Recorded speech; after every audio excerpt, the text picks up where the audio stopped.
오늘 본문에서 주목할 부분은 유혹의 욕심을 따라 썩어져가는 구습을 따르는 옛사람을 벗어버리고 그 다음입니다. 새 사람을 입는 부분을 중점적으로 볼 것입니다. 우리의 신분이 바뀌는 것은 예수 그리스도를 믿는 그 순간 즉시 영원토록 바뀌어 버립니다.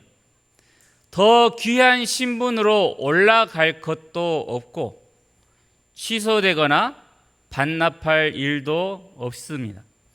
천사가 흠모하고 있는 하나님의 자녀라고 하는 이 이름을 영원토록 우리는 갖게 됩니다. 거룩해진 사람이나 그렇게 보이지 않는 사람이나 다 같이 예수 그리스도 안에서 하나님의 자녀이죠. 거기에는 차별이 없습니다. 그런데 성경에서는 하나님의 자녀들에게 하는 말이 있어요.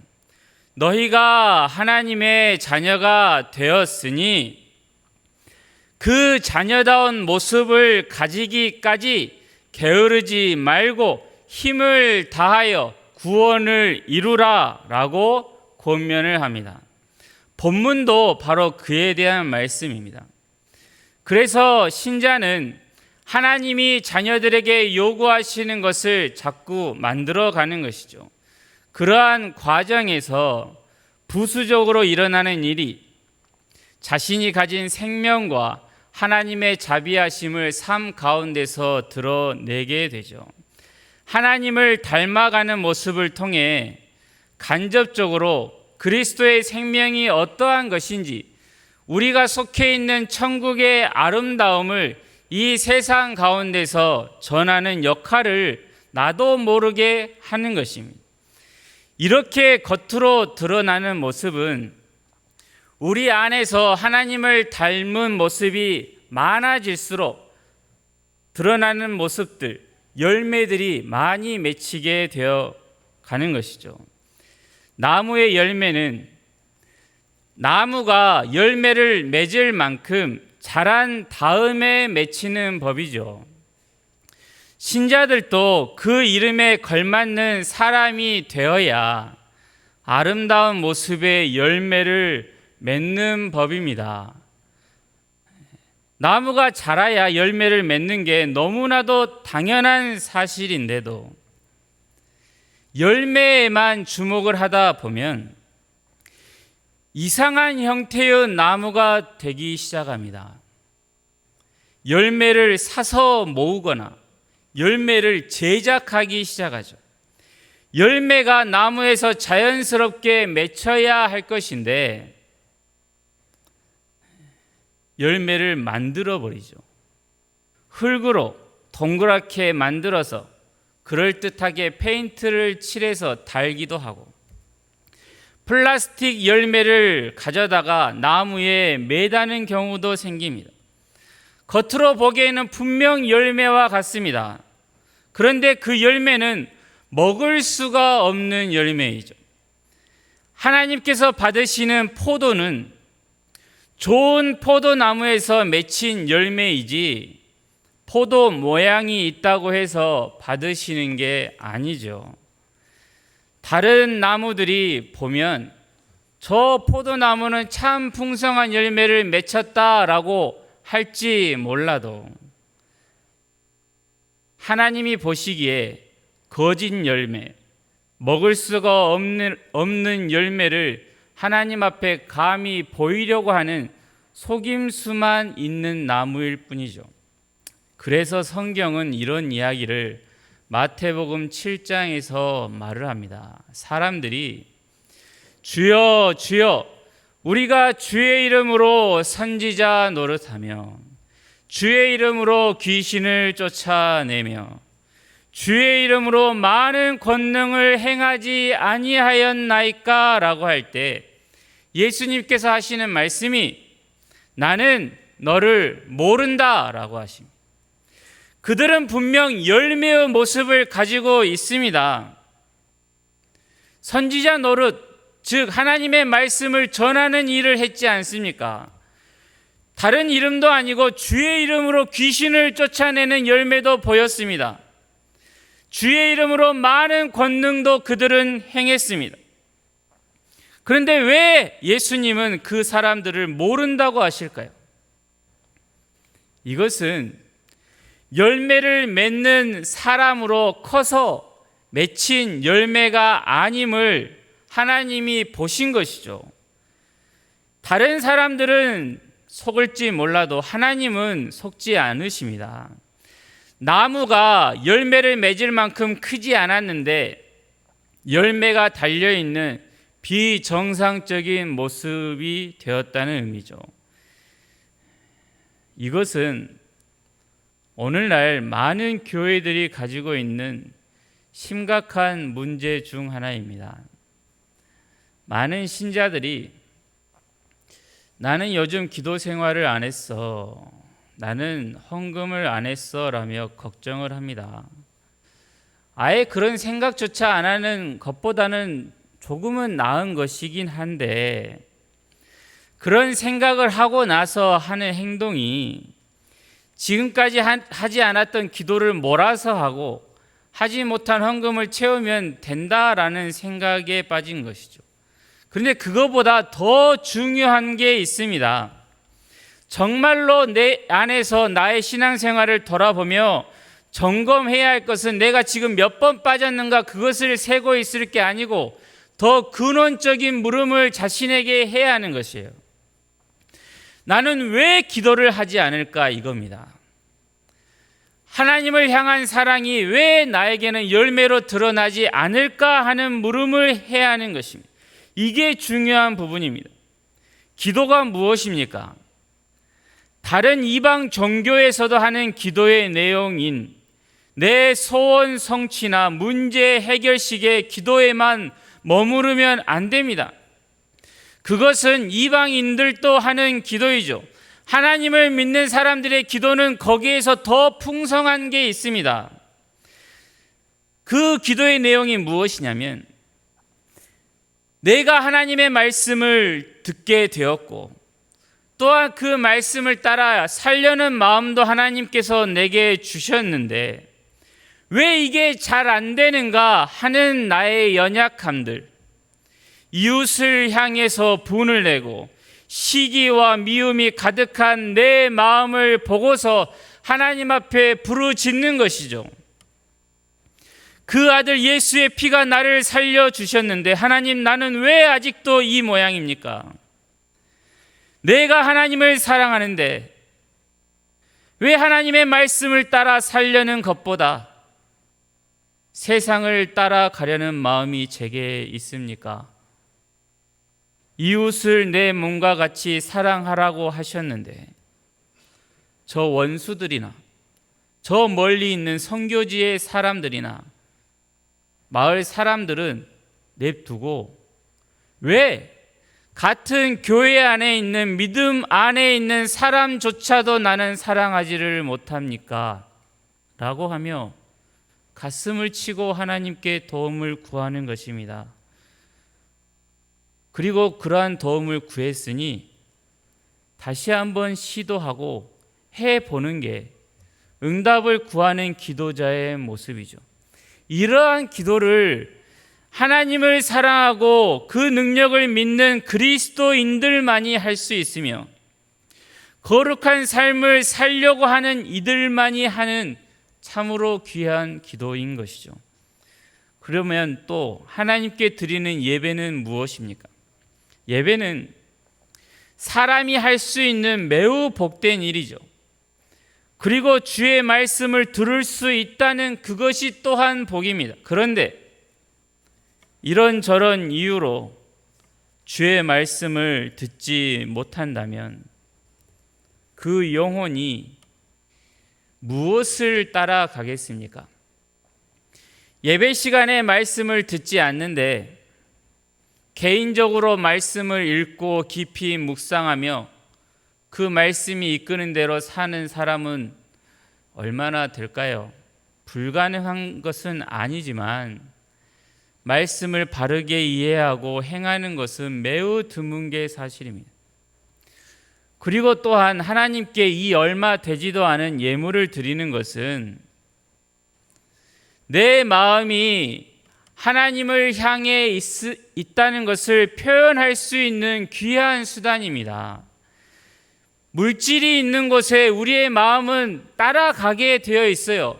그래서 좋아하는 사람 만나면 내 돈을 들여서라도 어떻게든지 뭐라도 사주고 싶은 마음이 자연스레 일어나는 것이고, 우리 할머니들 보면 손주들 오랜만에 이제 휴가라고 내려온다고 하면 얼마나 이쁜지, 그 얼마 되지 않는 돈일지라도 하나라도 지어주고 싶은 그 마음이 왜 일어나겠습니까?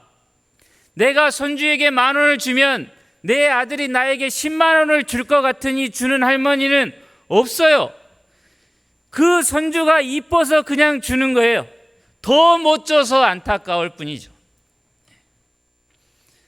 그런데 하나님께 예물을 드리면서 마치 일수를 찍는 것처럼 헌금을 생각하고 내가 이렇게 꼬박꼬박 잘 하면 나중에 어마어마한 이자를 붙여서 내게 주겠구나 라고 하는 마음으로 혹여라도 하나님께 예물을 드린다면 그걸 하나님이 모르시겠습니까?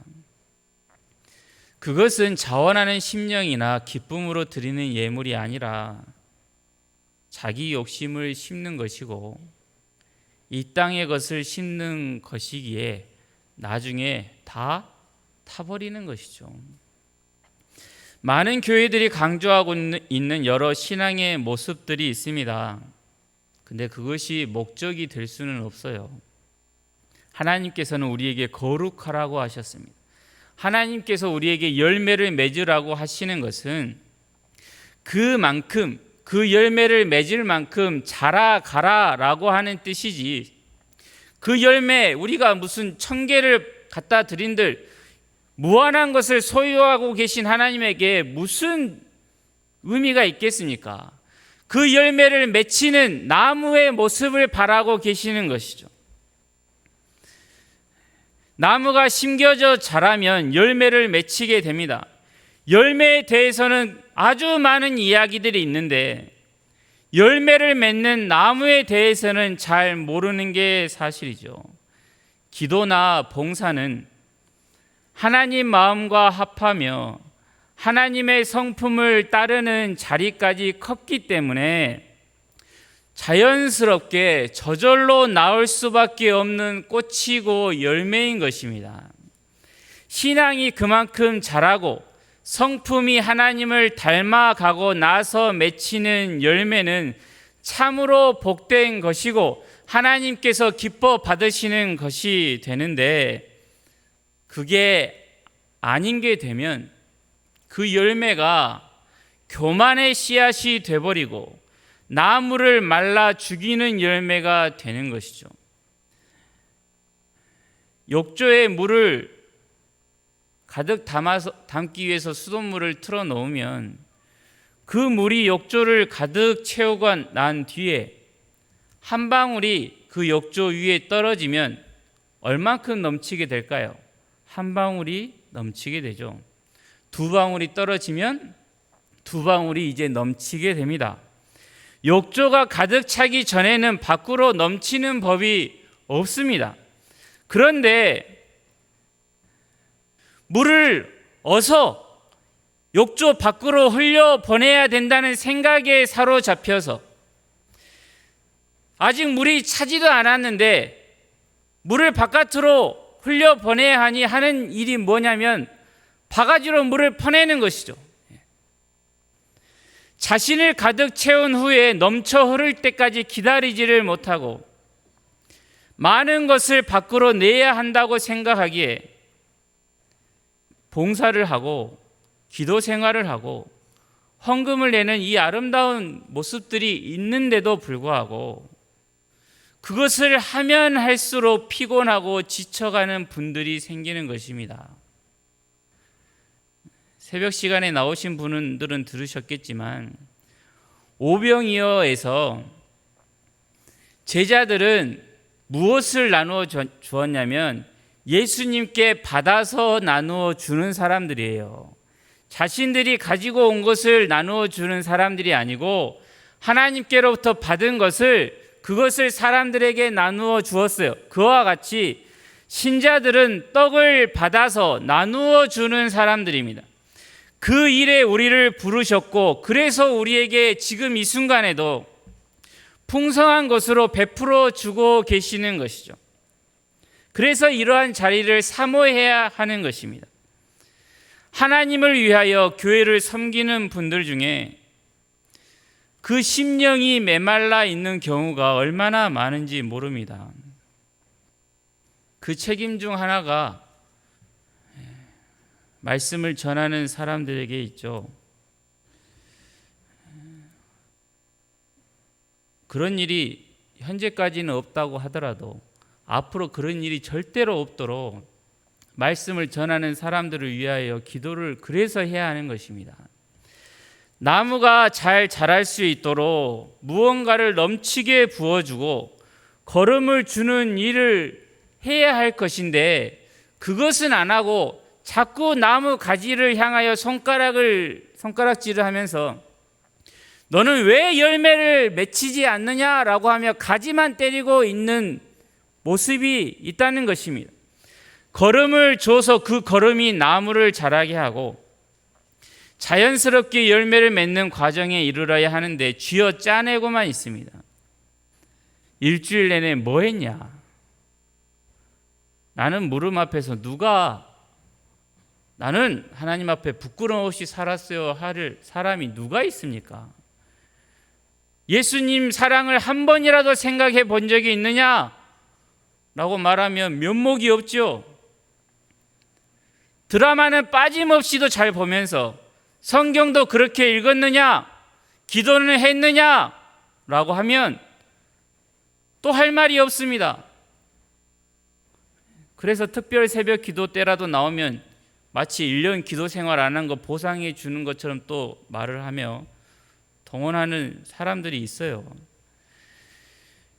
죄를 이 강단에서 말씀을 통하여 자꾸만 죄를 깨닫게 하는 것은 복음으로 인도하기 위함입니다. 종교 행위를 하게 하려고 죄인인 것을 말한다면 그것은 악한 것입니다. 동양적인 구원관은 무엇이냐면 잘못이 있을 때 어떤 선한 일을 해서 그것을 대신하는 경우가 있어요. 착한 일을 나쁜 일보다 많이 하면 그 사람은 나중에 좋은 곳으로 갈 것이다 라고 하는 식이에요. 그런데 이것은 성경이 말하는 구원과는 완전히 다릅니다. 성경은 그렇게 이야기하지 않습니다. 우리는 어떤 착한 일을 많이 한다고 해도 우리의 죄를 씻을 수가 없습니다. 심지어 예배를 드리고 기도를 하며 예물을 드리고 헌신 봉사하는 것으로 우리의 죄를 씻지 못합니다. 천국은 그러한 일을 했다고 가는 것이 아닙니다. 그러한 일들은 그리스도의 보혈의 능력으로 하나님의 백성이 된 사람들이 하게 되는 귀한 일인 것이죠. 그래서 그러한 아름다운 일을 하는 것은 천국 가기 위해서 하는 것도 아니고 천국에서 남들보다 좋은 자리 차지해 보겠다고 해야 하는 것도 아닙니다. 그런데 자신의 죄를 선한 일로 갚으려는 사상이 복음에도 섞여서 선한 행위를 해야 구원을 받는 것처럼 말을 하지만 그렇지 않습니다. 그러한 말들은 그리스도의 십자가를 부인하는 가증한 말이며 하나님 앞에서 극히 교만한 생각이죠.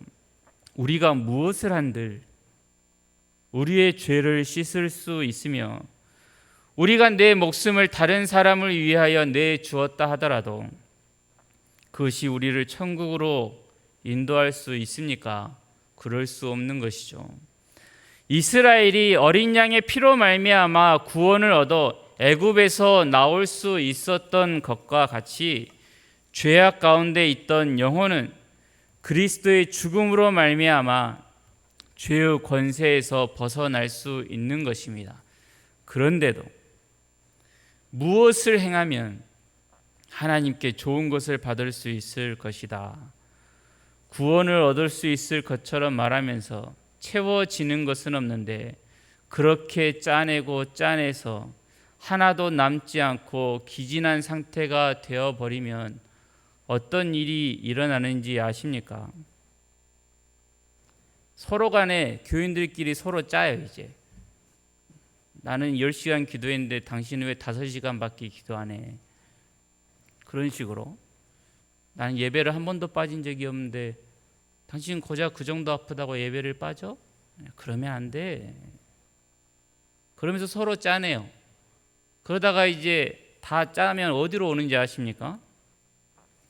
목사 님자를 빼겠습니다. 목사, 당신은 뭐 하느냐? 당신은 그렇게 잘 먹고 다녀서 살도 그렇게 찌는데 당신도 좀 짜내야 될 것 아니냐? 헌금도 더 해야 될 거 아니요? 당신은 기도를 몇 시간 하느냐며 교회가 엉망이 되어버리는 것이죠. 하나님을 닮아가는 것은 없고 서로가 마치 자신들이 하나님인 것처럼 서로를 향하여 심판하고 있는 참으로 비참한 악의 소굴이 되어버리는 것입니다. 절대 우리 교회에서는 이런 일이 없어야 하고 그 일이 일어나지 않도록 깨어서 기도를 해야 하는 것입니다. 우리의 관점을 바꿔야 합니다. 나무에서 열매를 따고 싶거든 그 열매가 맺힐 수 있도록 그 나무에 거름을 주면서 키워야 합니다. 우리는 그 나무가 언제 다 클지, 열매를 맺힐 정도로 클지 모릅니다. 근데 그때까지 비싼 비료, 그것을 땅에 버리는 것 같은 시간들이 있죠. 우리가 때를 정할 수도 없습니다. 언제 끝날지도 모르는 그 긴 시간 동안 필요하다면 가지를 쳐주는 수고도 해야 되고 버팀목도 세워줘야 하죠. 바로 이 일을 하기 위해서 여러 직분이 주어진 것이죠. 그 일을 위해 하나님이 우리를 한 몸으로 부르시고 오늘 말씀에서 하신 것과 같이 새 사람을 입으라고 하시는 것입니다. 하나님의 자녀가 된 후에는 새 사람을 입는 싸움이 이제 시작이 됩니다. 성품이나 영적인 면에서 하나님의 사람으로 변화되어 가는 것이죠. 하나님의 사람으로 변화되면 봉사와 전도와 구제와 기도는 자연스럽게 나오게 됩니다. 그때까지 훈련이 필요하죠. 그 훈련의 내용이 옛사람을 벗어버리는 일이고 동시에 새 사람을 입는 일입니다. 이 두 가지는 하나입니다. 옛사람을 벗는 일은 이제 거짓말을 하면 안 되겠구나, 도둑질하지 말자, 죄를 짓지 말자라는 식으로 이야기할 수 있겠죠. 그런데 사람이 얼마나 영악한지 거짓말을 하지 말자라는 마음을 먹으면서 옛사람을 벗으려고 하면 우리 안에서 이런 생각이 올라옵니다. 거짓말만 안 하면 되지. 그러면 사실을 감추기 시작해요. 저 사람에게 이 사실을 알려주지 않으면 뻔히 오해를 할 만한 상황인데 나는 거짓말 안 했어 하면서 사실을 감추면서 거짓말을 한 것과 같은 효과를 내려고 하는 우리의 악함이 올라오는 것이죠. 벗는 일만 하면 이와 같이 또 다른 문제가 발생합니다. 교묘해지죠. 예수님이 이에 대해서 예를 드신 게 있는데 귀신 들린 사람에 대한 말씀입니다. 귀신이 한번 그 어떤 집에서 나갔습니다. 돌아다니다가 마땅한 거처가 없어서 다시 돌아와 보니 그 집이 깨끗하게 치워져 있어서 자기 친구들까지 데리고 다시 들어왔다. 그리고 이전 형편이 더 안 좋아졌다라고 하는 이야기죠. 옛사람을 벗어버리는 것에만 머물면 안 되고 새 사람의 일을 시작해야 하는 것이죠. 우리는 신앙생활을 제대로 하려고 할 때 가장 처음에 가지고 있는 결단이 있죠. 담배를 끊어야 되겠다. 내가 이제는 술을 안 마셔야 되겠다라고 작정을 할 수 있습니다. 그것도 아주 귀한 생각이죠. 좋죠. 그런데 그렇게 옛사람을 벗어버리는 방향보다는 새 사람을 입는 방향으로 가는 게 훨씬 좋습니다. 예를 들어서 이런 것이죠. 내가 올해부터는 어려운 식구들을 도와야 되겠다. 내게 있는 것, 하나님께서 주신 것임을 기억하면서 11조도 성실히 해야 되겠다. 주의 말씀을 무슨 일이 있더라도 어떻게든 들어야 되겠다. 기도의 시간을 꼭 만들어야 되겠다. 찬양대를 빠지지 않고 성실히 참여하겠다라는 식으로 내 마음을, 새 생활을 이제 시작하려고 하는 것이죠. 다른 사람을 돕고 예배 드리고 기도하는 시간을 확보하려고 하니 술 마시는 시간을 낼 수가 없게 되는 것이에요. 자연히 그 사람들과 멀어지는 것입니다. 담배 냄새 피우며 예배 드릴 수는 없는 것이니 토요일부터는 담배를 좀 끊어보는 것이죠. 이틀 끊었다가 또 월요일날 또 피웠다가 이틀 끊었다가 월요일날 피다가 이런 생활을 한 1년쯤 하니까 내가 지금 뭐 한다냐 라고 하면 아예 끊어버려야 되겠다 라고 은혜로운 결정을 하시는 분도 있고 교회를 안 나가야 되겠다 하시는 분들도 있겠죠.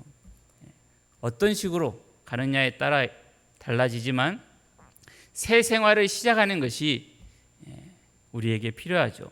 새 사람으로 생활을 시작하지 않으면 옛사람을 버리는 일은 성공하지 못합니다. 오히려 실패하거나 더 나쁘게 만들고 좌절하게 되죠. 술을 한 1년 참았다고 생각해 보십시오. 근데 그것만 하고 있다가 어느 날 뭐 채워진 건 없으니 이 술을 참았다는 이 고통만 남아있으니 1년 후에 갑자기 무슨 계기가 되어서 술을 한번 마시기 시작하면 어떻게 되겠습니까? 그 신앙이 이전보다 더 그 형편이 안 좋아지죠. 옛사람을 벗어버리는 일만 생각하면 실패할 때 믿음의 수준이 더 낮아지게 되지만 새 사람을 입는 일을 실패하면 그 사람은 기도의 자리로 또 가는 거예요. 사탄은 새 사람을 입는 일을 실패하는 사람을 보면서 잘됐다라고 기뻐하다가 그 사람이 그렇게 안 좋은 길에 계속 있으면 좋은데 이 사람이 이제 새 사람을 나는 입어야 되겠는데 라고 하면서 어디로? 하나님께로 달려가서 또 하나님께 도움을 구하는 기도의 자리를 만드는 모습을 저 원수가 보면 내가 이제 또 졌구나라고 생각을 한다는 것입니다. 주님께 도움을 구하며 거룩한 모습을 향해 우리가 나아가는 것이죠. 나는 이제 죄인이 아니다. 더 이상 술을 마시지 않고 욕을 하지 않겠다 해서 머물지 마시고 의와 거룩함, 하나님께서 지으신 새 사람으로 지어져 가야 합니다. 주를 위하여 사는 일이 하나씩 우리의 삶 가운데 채워져야 합니다. 하나님이 나 같은 죄인까지 사랑해 주셨다는 그 사실을 정말로 믿는 믿음이 우리 안에 가득 채워져서 그 사랑이 흘러 넘쳐 이웃을 사랑하는 모습으로 보여야 하는 것이죠. 나에게 잘못한 사람에 대한 용서와 기다리는 마음이 이제 우리의 일상에서 보이기 시작하는 것입니다. 이것이 새 사람을 입는 일입니다. 우리의 신앙생활이 지금보다 더 아름답게 변화되고 하나님이 받으시는 열매를 맺는 좋은 나무로 자라가는 하루하루가 되기를 바랍니다. 기도하겠습니다. 하나님 아버지, 우리를 구원하시고